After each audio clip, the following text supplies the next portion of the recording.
आज संध्याकाळच्या वेळेला माझी चिवताई तर भुकेने रडायला लागली होती. मग म्हटलं चला आता स्वयंपाकाची तर वेळ नाही आहे, मग तिच्यासाठी आपण काहीतरी करायचं. मग मी धिरडे बनवायला घेतले. इथं कांदे, लसूण वगैरे जे काही असेल ना समजा भाजीपाला घरातला थोडाफार तो कापून बेसनाचा घोल तयार केला आणि इथं धिरडे बनवायला घेतले. पण असं कधीच होत नाही की मी काय करायला गेले आणि नुकसान होऊ नये. इथं माझ्याकडून खूप सारं बेसन सांडलं होतं.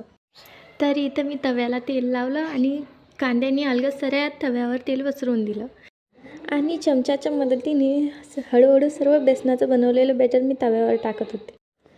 मी ज्या पद्धतीने बॅटर टाकत होते त्या पद्धतीने मलाच विश्वास बसत नव्हता की माझं धिरडं बनेल की काय बनेल. मलाच कळत नव्हतं.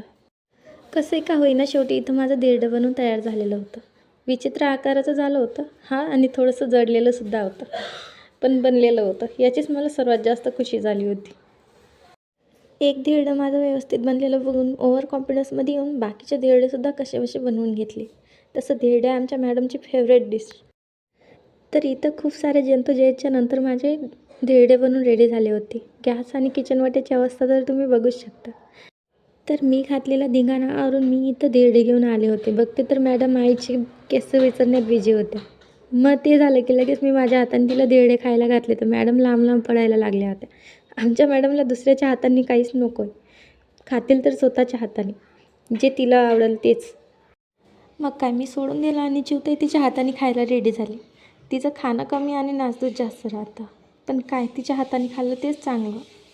चला तर मग आमचा व्हिडिओ आवडल्यास व्हिडिओला लाईक आणि चॅनलला सबस्क्राईब करायला विसरू नका. भेटूया पुढच्या ब्लॉगमध्ये. तोपर्यंतसाठी बाय बाय.